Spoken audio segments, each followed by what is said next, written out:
A cada dia, cresce assustadoramente o misticismo em todas as partes do mundo.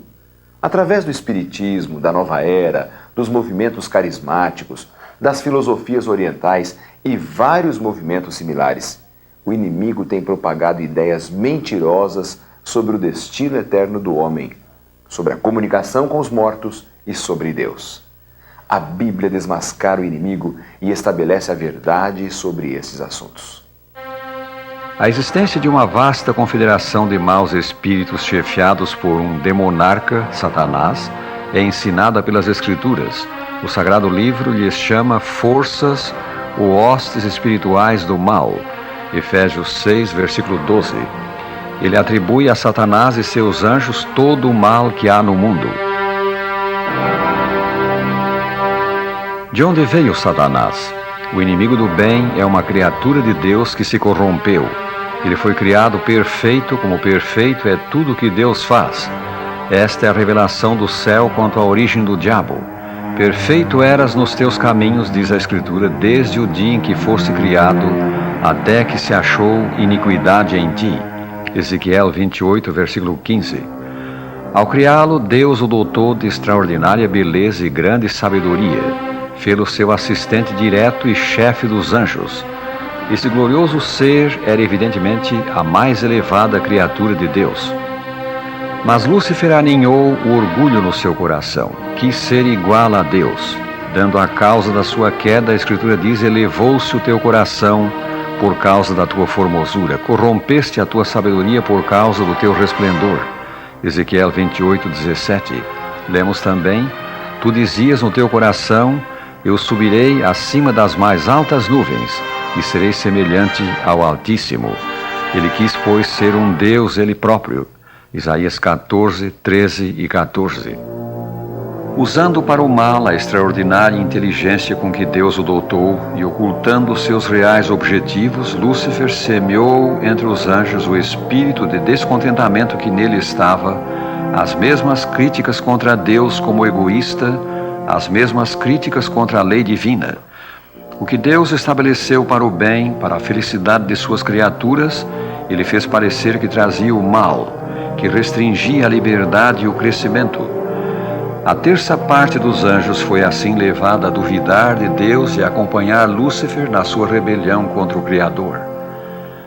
O modo como Deus trata o homem pecador dá-nos por inferência uma ideia do modo como tratou os anjos que caíram. O Rei do Universo deve ter sido longânimo para com eles. Deus certamente lhes ofereceu perdão, mas o perdão foi recusado, mesmo depois de haverem eles visto que a sua causa não era justa, que estavam em erro.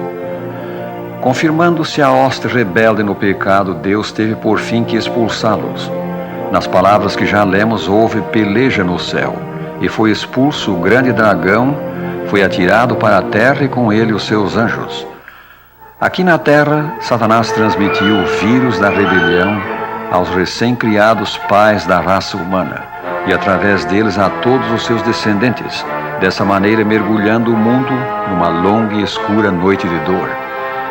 O grande conflito iniciado no céu, a luta cósmica entre Deus e Satanás, entre o bem e o mal, foi decidido na terra. A Escritura diz: para isso se manifestou o Filho de Deus, para destruir as obras do diabo. 1 São João 3, 8. Cristo se fez homem para que por sua morte destruísse aquele que tem o poder da morte, a saber, o diabo.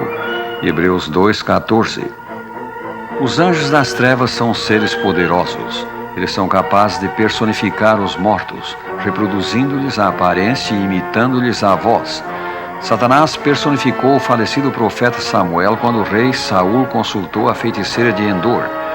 O que o rei fez desagradou a Deus, que o puniu com a morte.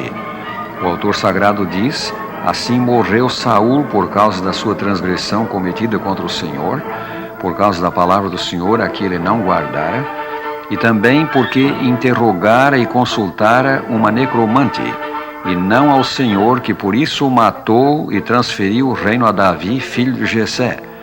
1 Crônicas 10, 13 e 14. O apóstolo São João admoesta: amados, não deis crédito a qualquer espírito, antes provai os espíritos se procedem de Deus. Nisto reconheceis o Espírito de Deus. Todo espírito que confessa que Jesus Cristo veio em carne é de Deus. E todo espírito que não confessa a Jesus não procede de Deus. 1 São João 4, 1 a 3. O mundo em que vivemos é o campo de experiência para as ideias do arqui-rebelde.